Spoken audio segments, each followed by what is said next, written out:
Saudara-saudari, Pakatan Rakyat kini bukan sekadar pakatan politik biasa. Ianya gerakan politik dan gerakan massa. It's not merely a political movement or political party. It is a political movement, and in fact a mass movement demanding for change and reform in Malaysia. Lembaga swadaya, NGO, agenda pemikir, penyair, seniman, bloggers, mereka berhak bersama dalam arus ini kerana mereka telah mainkan peranan yang penting untuk menuntut perubahan yang sebaiknya. Saudara, kita mencipta sejarah hari ini. John Rawls mengungkapkan ini sebagai overlapping consensus. Kita adakan perbincangan yang panjang dan ucap terima kasih kepada pimpinan parti-parti dan rakan-rakan di semua peringkat. Kerana inilah kali pertama setahu saya dalam sejarah politik Malaysia di mana kita kemukakan dasar bersama Pakatan Rakyat yang jelas.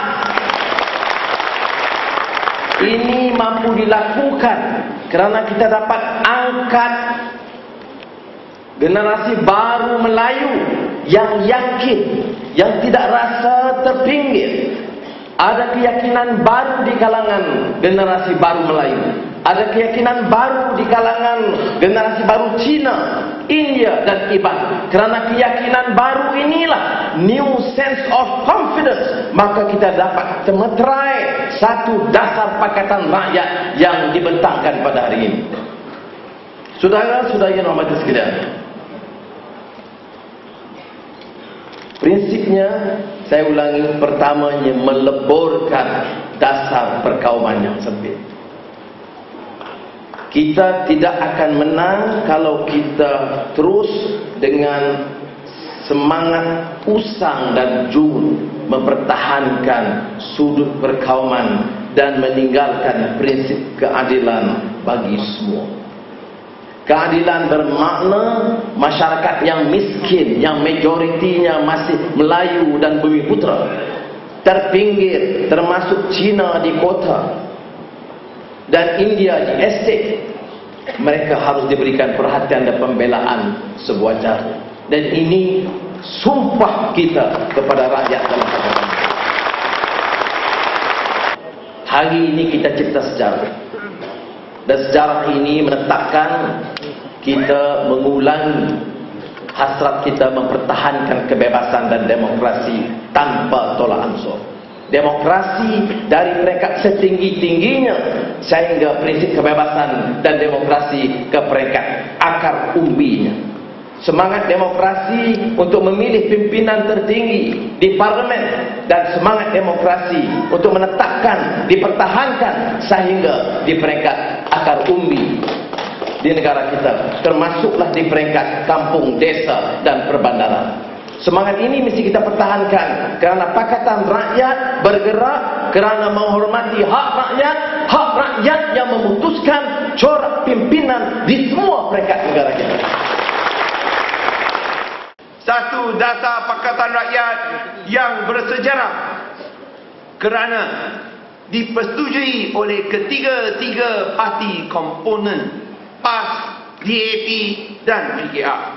Ia adalah satu dokumen penting yang merangkumi semua titik perjuangan kita bersama. Oleh kerana itu, ia tidak tentu dapat memuaskan hati semua pihak. Seperti termasuk DAP, yang saya mahu nyatakan di sini, kita mahu masukkan istilah pilihan raya kerajaan tempatan. Tetapi selepas berbincang, sedia menerima istilah mengukuhkan demokrasi kerajaan tempatan sebagai pengganti yang tentunya mencakupi pilihan raya kerajaan tempatan. Bahawa kerjasama erat dalam Pakatan Rakyat adalah berdasarkan landasan perbincangan dan perundingan yang bernas tanpa didominasikan oleh sesuatu pihak. Semua pun tidak memenuhi keperluan masing-masing. Maka ia adalah satu batu asas yang boleh menjalinkan kerjasama erat dalam Pakatan Rakyat, hubungan baik antara kaum serta integrasi dan perpaduan kaum di seluruh Malaysia. Sebagai meraihkan konvensyen Pakatan Rakyat yang penuh bersejarah ini, terimalah serangkap pantun daripada saya.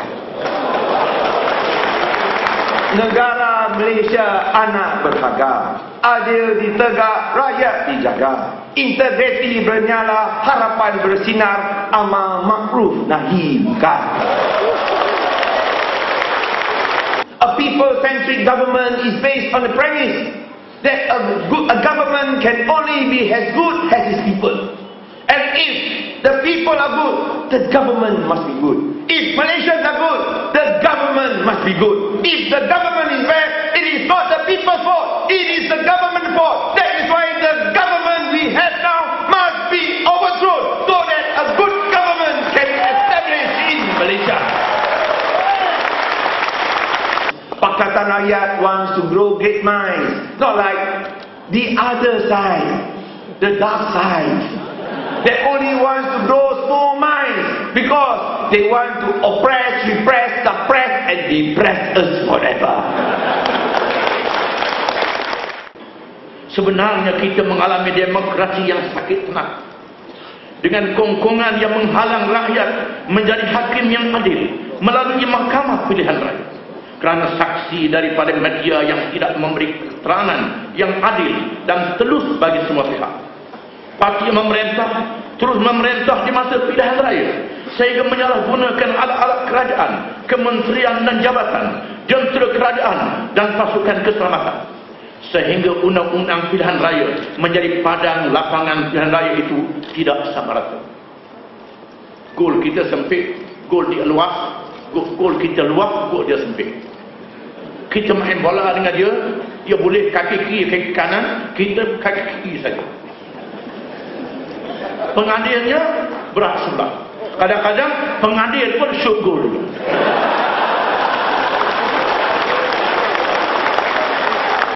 Maka PAS berharap rakan-rakan yang bukan Islam jangan mengambil contoh daripada Islam UMNO. Dan PAS ingin membuktikan kita boleh berpakat. PAS ingin membuktikan kita boleh berpakat dan setia dengan perjanjian dalam pakatan. Inilah ajaran Islam.